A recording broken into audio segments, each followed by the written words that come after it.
photo. Ezra Shaw, Getty. The Houston Rockets think veteran referee Scott Foster is being mean to them, which is not new. Lots of teams have thought that about Foster over the years, A, because he is underburdened by the onus of player relations skills, and B, because he isn't easily bullied. Many teams would love to be able to dictate that Foster never work their games again, because who wouldn't want to handpick their hall monitor? But he is in fact of the league's few reliable officials, and has been for years. No NBA team has less of a right to complain about refereeing than the Houston Rockets, given how, read more Red, we're not here to defend Scott Foster. His main fault is almost certainly that he has good and fearless judgment, but he is also a white-hot ball of imperious disdain.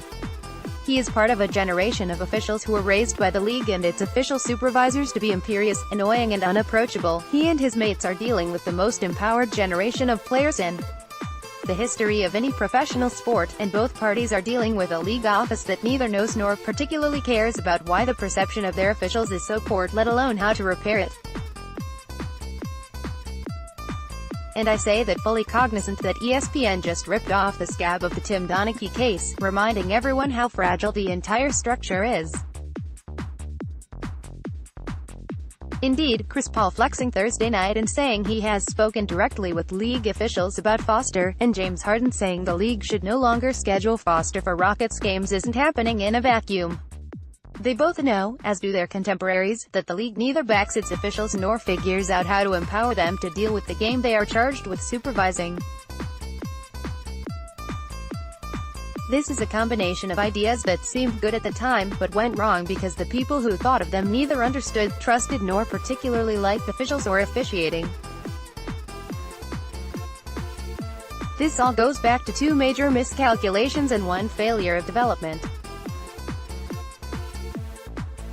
The first miscalculation came in 1981 when the league hired its best referee, Daryl Gerritsen, to be the supervisor of officials. Gerritsen's judgment was as close to unassailable as any NBA officials could be, but his imperiousness with players and coaches make Foster seems like Mr.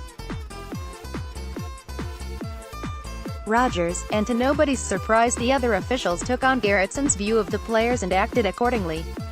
Thus, the start of the long simmering and occasionally boiled over issue about player-official interaction that goes on to this day. What worked for Gerritsen really only worked for Gerritsen, as it turned out, because that's how he worked best.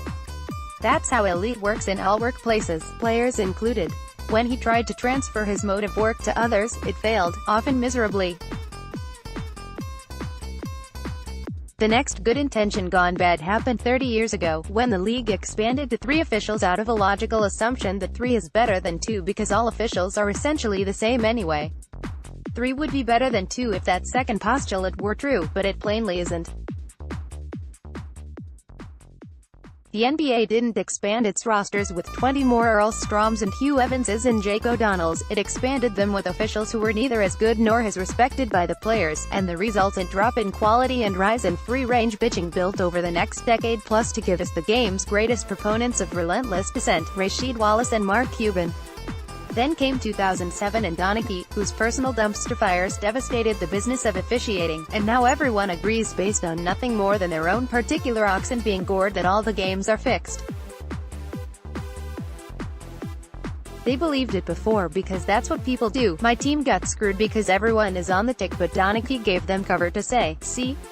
My irritating paranoia is justified because this one guy went south, and now we have Harden and Paul, who have stretched the elasticity of the essential playing of the games with greater facility than almost any other players of their generation, wanting Foster banished from their particular kingdom because they decided they get to decide these things, or at the very least make him the reason for their failure.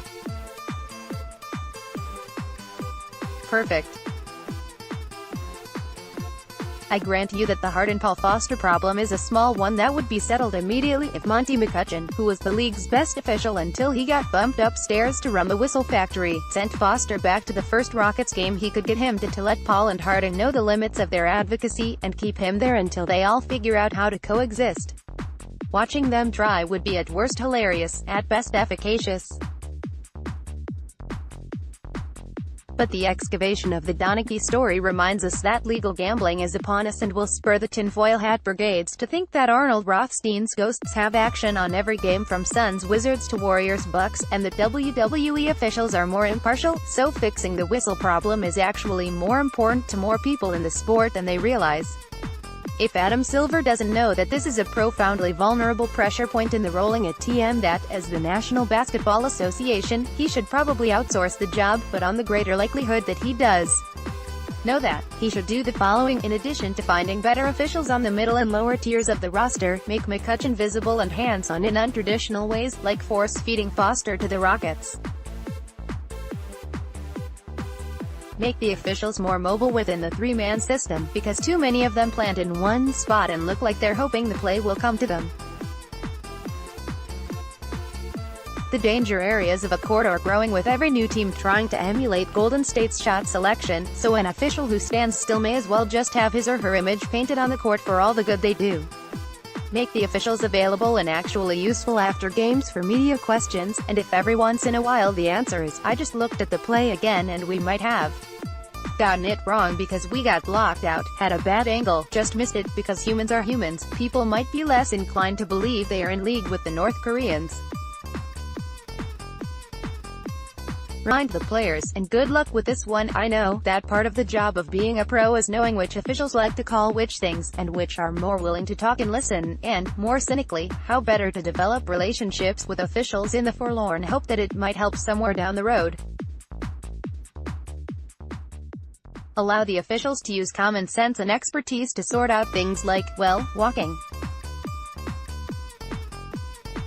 The double Euro step is upon us, and dribbling is already sufficiently out of fashion without telling the players in so many words that you don't care if he ran all 94 feet with your ball under his arm like a canned ham. Or, if none of those strategies, make Don Nelson the next supervisor of officials, if only to apply his name to a placard posted in every locker room that reads simply, "I know you're unhappy about whatever the hell you're unhappy about today, but I'm just way too high to give a damn, or even to be bothered enough to learn the names of more than 10 of you. You're on your own, bitches. It's festival seating from now on." Nelly Kush, out. Ray Rado thinks America would be a hell of a lot better off if Joey Crawford had been elected president, or named king, or first prefect of the 9 vectors of the fourth universe. Any of them are good by me.